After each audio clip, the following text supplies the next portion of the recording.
नमस्कार दर्शकों, जैसा कि आप देख रहे हैं एडीपी टीवी न्यूज़ और हम पहुंचे हैं आज बेटा हाजीपुर गांव में और यहां पर हैं भगत लखपत राय जी से हम बात कराएंगे। जैसा कि आप तस्वीरों में देख रहे हैं कि उनके जो कामों का जो है यहां पर तस्वीर है, जो देखिए जैसा कि सामूहिक लड़कियों की शादी भी कराते हैं और जन सेवा में भी अपना भागीदारी निभाते हैं। जनता की सेवा में और समाज की सेवा में इन्होंने काफ़ी समय लगा रखा है, काफ़ी समय से करते आ रहे हैं। उसको हम आपको जैसा कि तस्वीरों में दिखा रहे हैं और उनसे एक बात और मुलाकात भी आपका कराएंगे। नमस्कार दर्शकों, आप देख रहे हैं एडीपी टीवी न्यूज़ और आज हम आए हैं गांव बेटा हाजीपुर और यहां हम जैसा कि हमारे पीछे जो तस्वीर देख रहे हैं, यहां पर हमारे यहां एक भगत जी हैं और ये भगत जी हैं जो इनको लखपत के नाम से पूरी कॉलोनी, पूरा एरिया, पूरा क्षेत्र जानता है और दूर दूर तक लोग लखपत के नाम से जानते हैं। और इनका जो यहाँ पर जो मेन चौकी लगा रखा है जैसे यहाँ पर, तो इसमें ये अपना जो है यहाँ से जनता लोगों की जो है साईं संध्या, भजन कीर्तन और इसके अलावा भी ये एक अपनी पार्टी चलाते हैं जो केशव जागरण एंड पार्टी के नाम से जानी जाती है, उसका संचालन करते हैं। और लोगों की भाई संध्या, साईं संध्या, भजन कीर्तन, हवन, सम पूजा पाठ वगैरह अलावा कोई भी यहाँ पर दुखिहारी अगर आता है तो उसकी ये काफ़ी मदद करते हैं। उनके जो दुख दर्द में अपनी जिम्मेवारी निभा करके उनको जो है वहाँ से मुक्ति और अच्छाई के लिए वहाँ पर उनको जो है अपना पूजा पाठ करके उसको समस्या को समाधान कराने की प्रयास करते हैं। उसी बीच में हम उनसे भी बात कराएंगे और आप लोग जैसा कि जानेंगे कि इनके बारे में। और यहाँ पर काफ़ी गरीब जो लड़कियाँ होती हैं उनकी सामूहिक विवाह कार्यक्रम भी कराते हैं, कई बार इन्होंने करा भी चुके हैं। इसके बारे में हम इनकी सारी जो व्यवस्था है, सारी जो जानकारियाँ इनकी जुबानी ही सुनेंगे, हम इनसे जानेंगे। अच्छा जी बताइए। नमस्कार, मैं एडीपी टीवी न्यूज़ से हूँ। दर्शकों को बहुत बहुत जय माता दी, बहुत बहुत धन्यवाद। आज मैं अपने आप को खुशकिस्मत वाला समझ रहा हूँ कि जो एडीपी न्यूज़ वाले प्रचार सुन करके मेरे तक आए, माँ भगवती का प्रचार सुन के आए, बहुत बहुत धन्यवाद जी। आपका एडीपी टीवी न्यूज़ में स्वागत है जी, धन्यवाद सर जी। तो आप बताइए, ये जो आपने पूजा पाठ का जो ये सिस्टम बना रखा है, ये कैसा और कब से चल रहा है? मैं लगभग मेरे को 35 साल इस काम में हो गए। एक्चुअली क्या था कि मेरे घर के अंदर बहुत दिक्कतें आ रही थी। मैं दिल्ली सदर बाजार सिंगाड़ा चौक की पैदाइश हूँ। मेरे 3-4 दुकानें थी, 3-4 मकान थे। परेशानी के कारण सब बिक गए, बर्बाद हो गया। आज मैं 35 साल से एक भगत ढूंढने के इच्छुक लेकर के निकला था घर से। भगत को लेने का मतलब था कि कोई मुझे मार्गदर्शन दे सके ताकि मैं अपने घर का उपचार करा करके किसी से रास्ता ले सकूं। मैंने बड़े संघर्ष झेले। मैं पैदल दुनिया भर के मैंने खाक छानी, ना मुझे आज तक कोई मौलवी मिला, ना कोई पंडित भगत मिला। कारण मैं भगत ढूंढते ढूंढते आज मैं माँ की शरण में हूँ। मीरा पहलवान बागड़ वाले गोरख झारवीर की शरण में हूँ, बाबा मोहन राम की शरण में हूँ।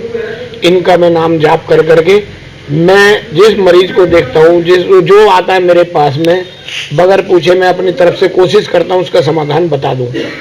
अगर वो विश्वास होता है तो आगे बढ़ता है। अपना आगे करने के बाद में मैं रास्ता दिखा सकता हूँ, करना ना करना उसका काम। कहते हैं जो गुरु जो सच्चा मिल जाता है, रास्ता दिखाता है, मार्गदर्शन देता है।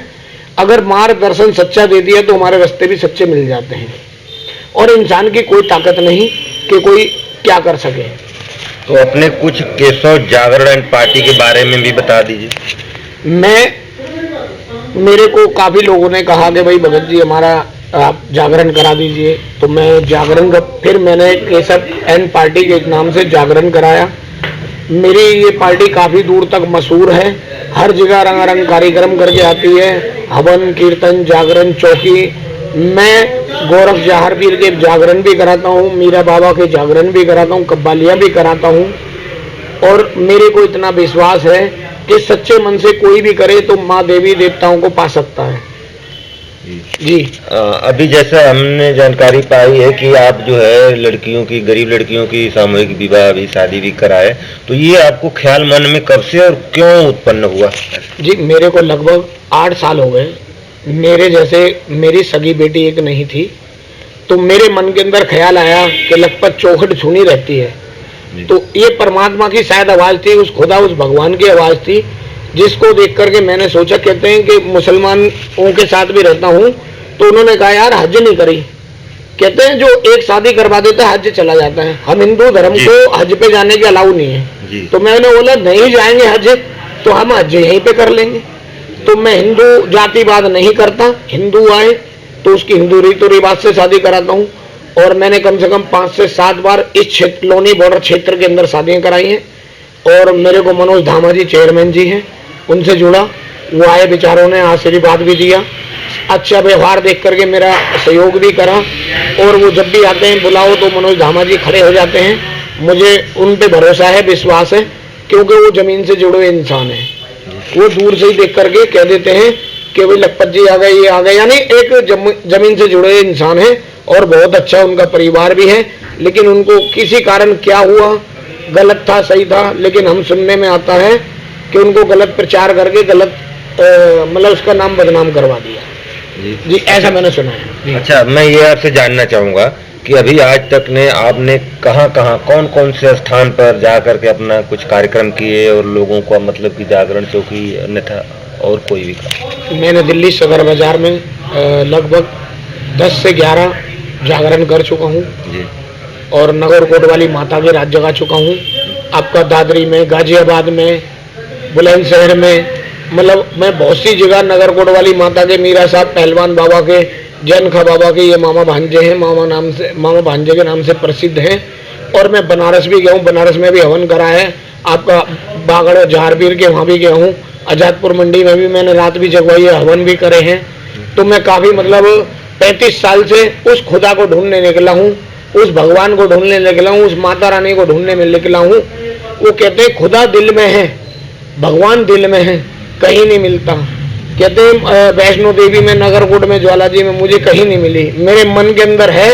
और मैंने धारणा करनी मेरे मन के अंदर है तो सब जगह भगवान है, ईश्वर है, अल्लाह है। और भी कुछ जो अपना कार्यक्रम है, प्रक्रिया, कोई यात्रा कोई हुआ हो तो उसके बारे में बताइए। जी मैं यहाँ से गढ़ मुक्तेश्वर के अंदर एक मीरा साहब रेती वाले झंडे के नाम से बाबा मीरा साहब का स्थान है जी। मैं कई दफ़ा यहाँ से पैदल यात्राएं करी हैं काफ़ी साल पहले से। मेरा कोई साथी नहीं था तो मैंने अपने बेटे को साथ लिया, जो साथी मिल गया उनको पैदल लेके चल दिया, मैंने कुछ नहीं करी। और मेरे बीच में एक हादसा मेरे साथ ऐसा हुआ 30/11/97 में, मेरे नीचे चांदनी चौक के अंदर मैं रेडीमेड कपड़े का काम करता था, मेरे नीचे बम ब्लास्ट हुआ था। आँख गौर से देखेंगे, ये आँख पे टाँके हैं, तो मेरे नीचे बम ब्लास्ट हुआ था। 5 ऑपरेशन हुए, इससे मेरे को कुछ नहीं दिखता।